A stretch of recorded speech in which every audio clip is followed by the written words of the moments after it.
सभी को प्रणाम।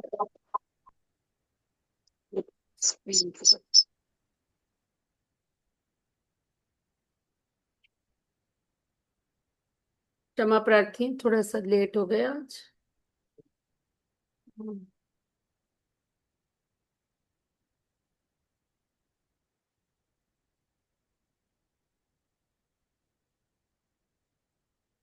ये इसको जरा सा पीछे करिएगा। हम्म,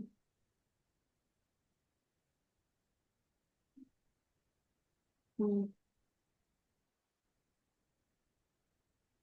ठीक है। यही है, यही से। तो इसी को जरा सा, हाँ, यही से कर लेते हैं थोड़ा सा। आइए सभी लोग कमर सीधी करें, नेत्र बंद करें। गायत्री के महामंत्र के साथ स्वाध्याय का आरंभ करेंगे। परम पूज्य गुरुदेव परम वंदनीय माता जी की दिव्य उपस्थिति को साक्षी मानकर उनके सूक्ष्म संरक्षण में हम गायत्री के महामंत्र के साथ इस स्वाध्याय का शुभारंभ करते हैं। ओम भूर्भुवः स्वः तत्सवितुर्वरेण्यं भर्गो देवस्य धीमहि धियो यो नः प्रचोदयात्। ओम गुरुर्ब्रह्मा गुरुर्विष्णु गुरुरेव महेश्वर गुरुरेव परब्रह्म तस्मै श्री गुरुवे नमः। तस्मै श्री गुरुवे नमः। पंचकोशों की जो साधनाएं पीछे बताई गई हैं, वे मनुष्य की 5 महाशक्तियों को विनाशकारी मार्ग पर ले जाने से रोकती है, उन्हें नियंत्रण में लाकर उपयोगी दिशा में लगाती है। सर्कस वाले खूंखार शेर चीतों को जंगल में से पकड़ लाते हैं और उन्हें इस प्रकार साधते हैं कि वे जानवर किसी प्रकार का नुकसान पहुंचाना तो दूर, उल्टे उन साधने वाले को प्रचुर धन तथा यश मिलने के माध्यम बन जाते हैं। 5 कोश 5 शेर हैं। इन्हें साधने के लिए सर्कस वालों की तरह गायत्री साधकों को भी अटूट साहस, अविचल धैर्य एवं सतत प्रयत्नशीलता को अपनाना होता है।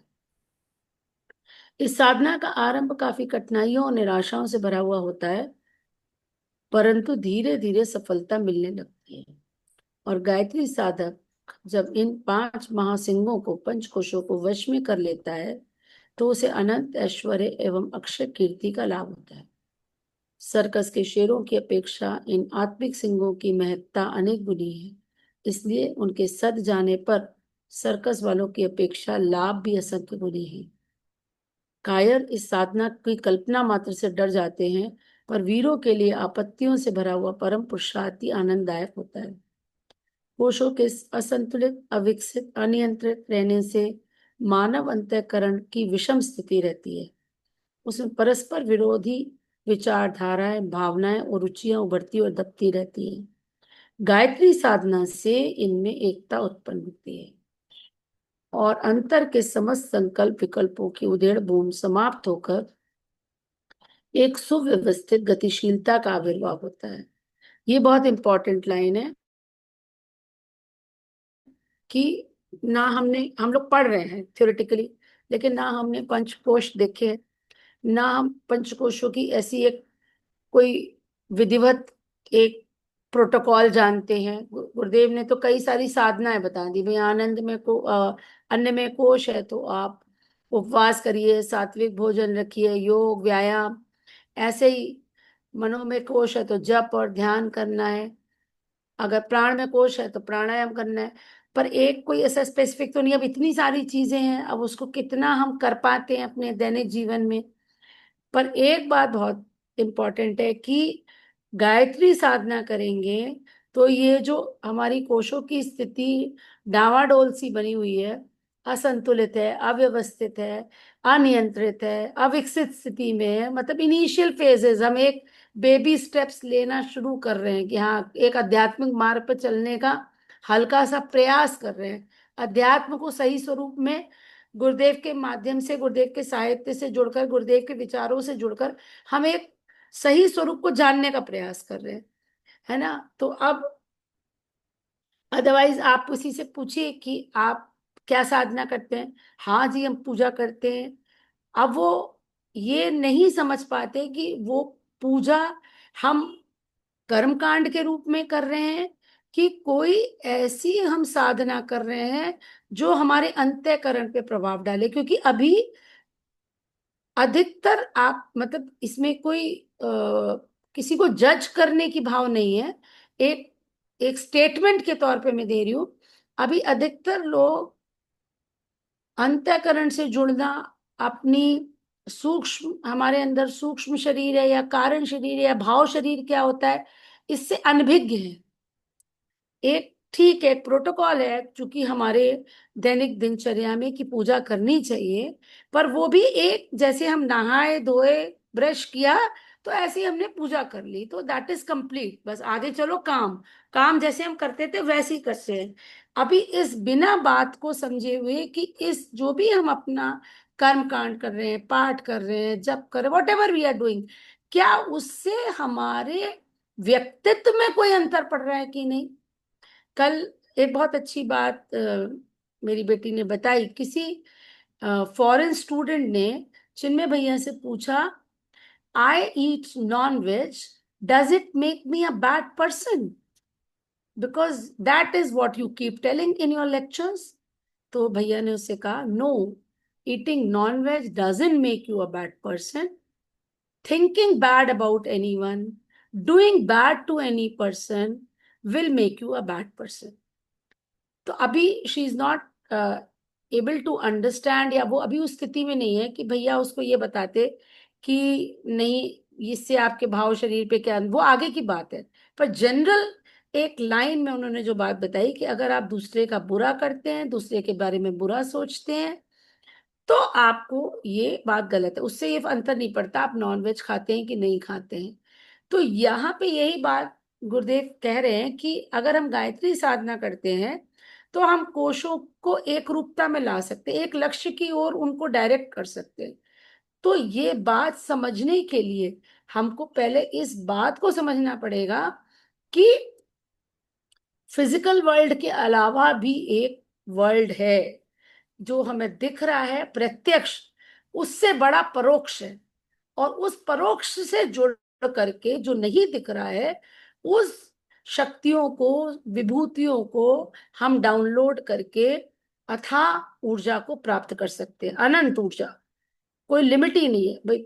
ईश्वर की ऊर्जा की कोई सीमा है? कोई आप कह सकते हैं कि ईश्वर ने के नाम में कितनी शक्ति है? कोई बता सकते हैं?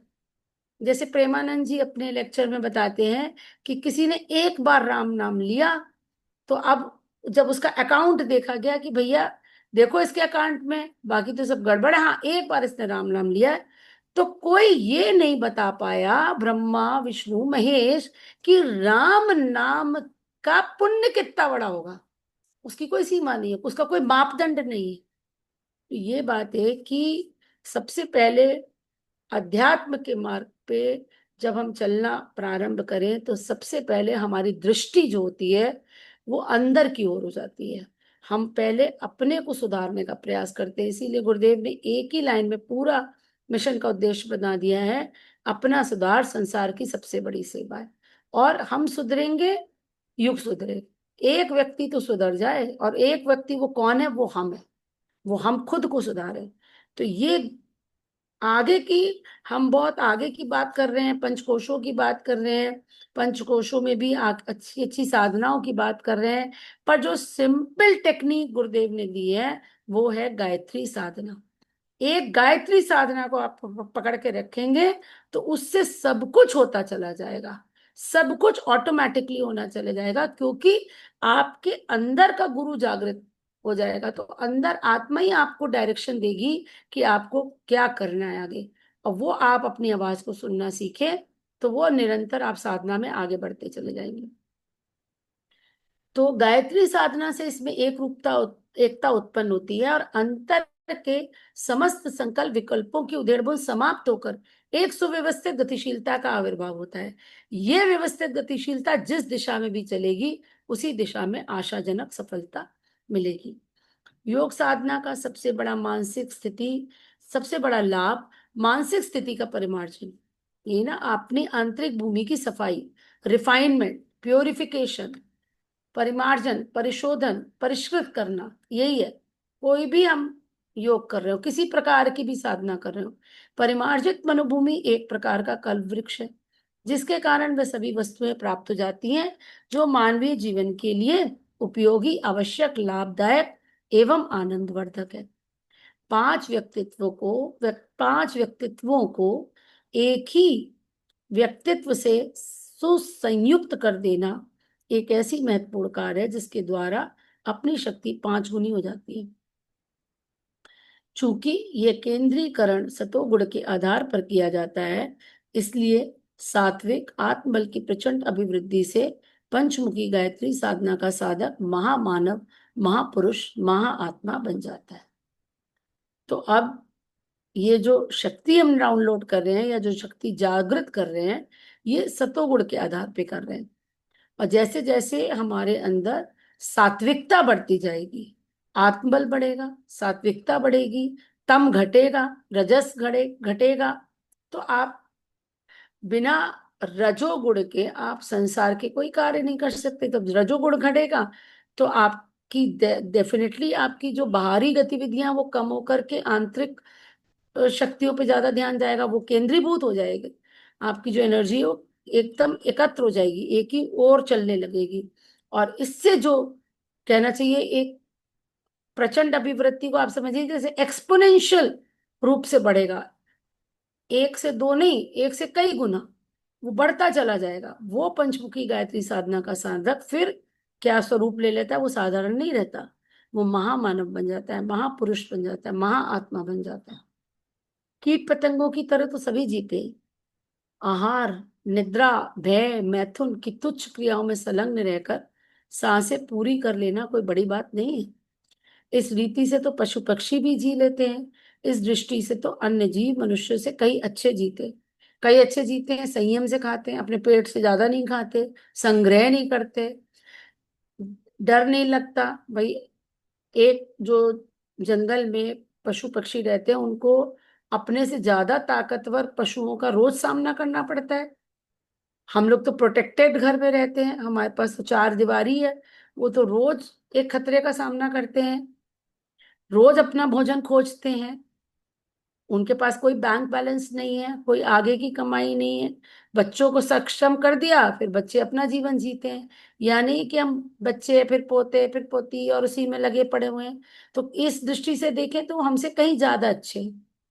उन्हें ईर्ष्या, द्वेष, मत्सर, छल, दंभ, काम, क्रोध, कुड़न, असंतोष, शोक, वियोग, चिंता आदि की आंतरिक ग्रंथियों में से तो हर घड़ी झुलसते रहना नहीं पड़ता। वे अनेक प्रकार के पापों की गठरी तो अपने ऊपर जमा नहीं करते। मनुष्य इन सब बातों में अन्य जीव जंतुओं की अपेक्षा कहीं अधिक घाटे में रहता है। जब यद्यपि केवल मनुष्य को ही ये चेतना, ये उसको सजगता है कि मैं कौन हूं, या अवेयरनेस है अपने बारे में, एटलीस्ट ये तो नहीं जानता कि मैं कौन हूं। हाँ, लेकिन जब जानना शुरू करता है तो जान भी पाता है। तो ये अवेयरनेस, ये सेल्फ अवेयरनेस है उसके अंदर कि मैं कौन हूँ, कहाँ से आया हूँ, मुझे एक दिन जाना है। बाकी लोग तो वो उससे भी अपरिचित है, उन्हें कुछ पता ही नहीं है। तो लेकिन उसके बावजूद वो भ्रम में रहता है, माया से आच्छादित रहता है। मनुष्य इन सब बातों से अन्य जीव जंतुओं की अपेक्षा कहीं अधिक घाटे में रहता है। मरते मरते अन्य जीव जंतु अपने मृत शरीर से दूसरों का कुछ भला कर जाते हैं, पर मनुष्य वह भी नहीं कर पाता। मानव जीवन की जो प्रशंसा और महत्ता है, उसकी आत्मिक विशेषताओं के कारण है। अब इसलिए नहीं कि मनुष्य ने रॉकेट बना लिया तो वो बहुत इंपॉर्टेंट हो गया। इसलिए है कि उसकी आंतरिक शक्तियां कितनी हैं, आत्मिक विशेषताओं के कारण ही मानवीय जीवन की महत्ता है, उसकी एक गरिमा है, उसका एक लक्ष्य है, उसका एक उद्देश्य है। यदि ये विशेषताएं अपने स्वस्थ रूप में विकसित हो, यदि हम अपनी आत्मिक शक्तियों को जान पाए, उनको जगा पाए, और उस तरह से हम मनुष्य जीवन का उपयोग कर पाए, तो मतलब इन शक्तियों को हम विकसित कर पाए, तो तब मनुष्य सच्चे अर्थों में मानव जीवन का लाभ प्राप्त कर सकता है। योग साधना का उद्देश्य व्यक्ति का पूर्ण विकास करना है। उसके भीतर जो अद्भुत शक्तियां छिपी हैं, उनको योग द्वारा इतनी उन्नत दशा तक पहुंचाया जाता है कि मनुष्य में देवत्व की झांकी होने लगी। भारतीय जीवन की आदिकाल से यह विशेषता रही है कि उसमें उद्देश्य में आदर्श युक्त परिमार्जित जीवन को ही प्रधानता दी गई है। जिन लोगों ने एक लक्ष्य के लिए अपना जीवन होम कर दिया, एक किसी कारण या किसी एक उद्देश्य के लिए उन्हें पूरे जीवन लगे रहे, आदर्शों को अपनाया और जीवन में उन्नति का ऐसे करी, संयम के द्वारा, अपने को इम्प्रूवमेंट के द्वारा। अब आप गांधी जी की ऑटोबायोग्राफी पढ़िए तो गांधी जी ने खुल करके उसमें अपनी अपनी काम वासना का जिक्र किया है, कि अपने दोषों का जिक्र किया है, अपने झूठ बोलने का जिक्र किया है, अपने मांस खाने का जिक्र किया है। पब्लिकली उन्होंने ये सब लिखा, और फिर कैसे उन्होंने उसको, उन दोषों को वो हटा पाए और फिर राष्ट्रपिता बन पाए। तो ये जो हमारे भारतीय जीवन की जो टीचिंग्स हैं, जो शिक्षाएं हैं, वो ऐसा एक जीवन जीने की कला बताती हैं जिसमें आप अपने आत्मिक ऊंचाइयों को प्राप्त कर सकते हैं। आप मानवीय जीवन की उत्कृष्टता को छू सकते हैं, उसके हाईएस्ट लेवल तक जा सकते हैं, और तब आप ये जान पाएंगे कि हाँ, हम कितने शक्तिशाली हैं। जैसे वो बिंदु साधना में बताया गया ना, कि परमाणु की अपेक्षा तो हम पूरा ब्रह्मांड है। और जब ये मालूम चल जाता है कि जैसा जो कुछ भी ब्रह्मांड में है वो इस शरीर के अंदर है, और इसी उद्देश्य से आप जब अपने ऊपर कार्य करना शुरू करते हैं तो फिर सफलता दूर नहीं रहती। इस देश में उस व्यक्ति को मनुष्य माना जाता है, और ये हमारी परंपरा रही है कि जिन व्यक्तियों ने अपनी आत्मिक ऊंचाई को प्राप्त किया उसको इस समाज में बहुत सम्मान दिया, या उसको एक हाई प्लेटफॉर्म पे रखा। आज भी हम संत समाज का आदर करते हैं, संतों की, या जो हमारे गुरु लोग हैं उनको हम पूजते हैं। क्यों?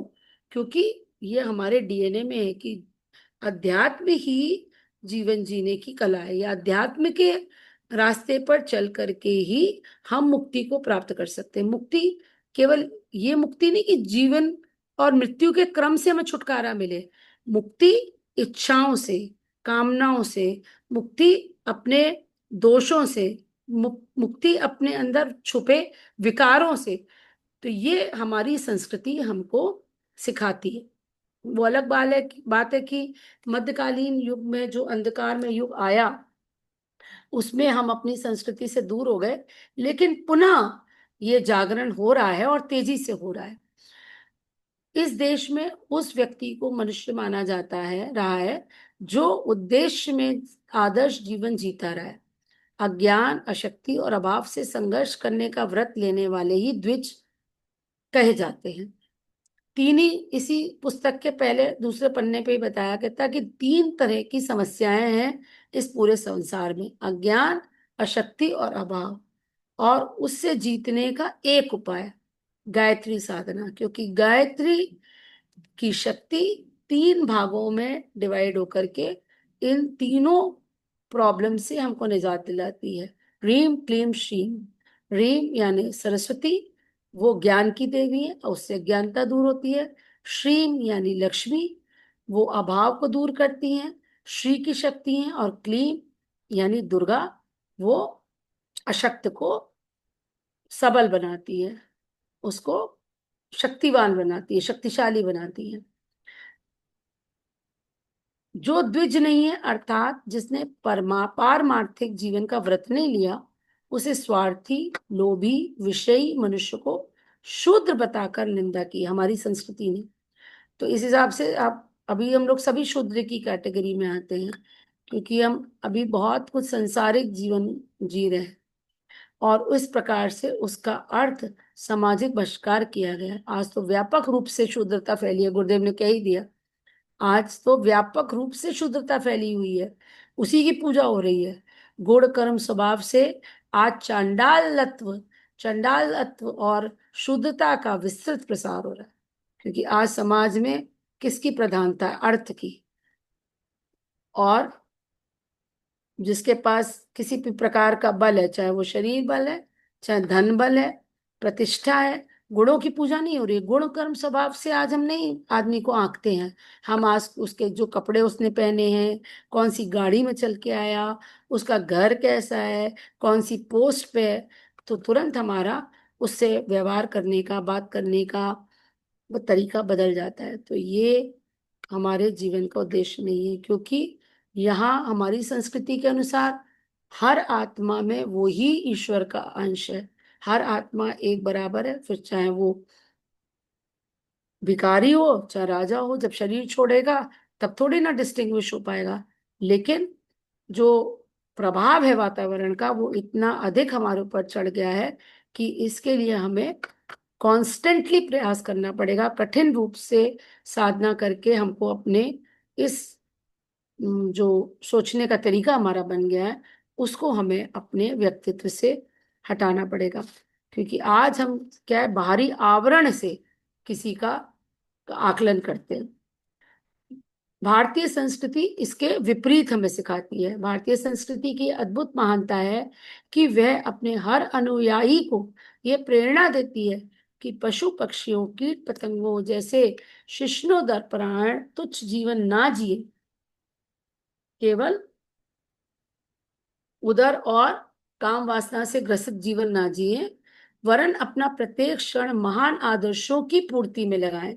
अपने व्यक्तिगत आवश्यकताओं को, शरीर निर्वाह की जरूरतों को कम से कम रखें, जिससे उनको कमाने में कम से कम समय और श्रम देकर बचे हुए अवकाश, बुद्धि बल एवं उत्साह को महानता के संपादन में लगाया जा सके।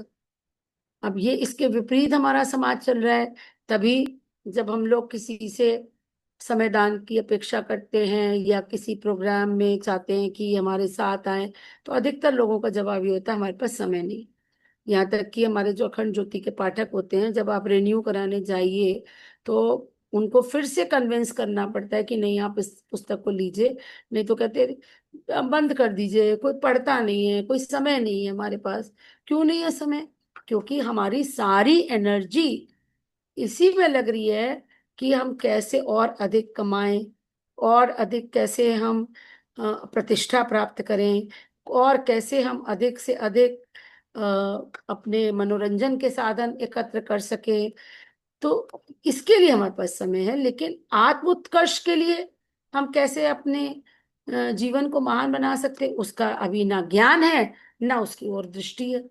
जबकि हमारी संस्कृति का यही उद्देश्य है कि हम केवल यहाँ खाने कमाने बच्चा पैदा करने नहीं आए, हम अपनी आत्मा के उद्देश्य को पूरा करने के लिए आए हैं।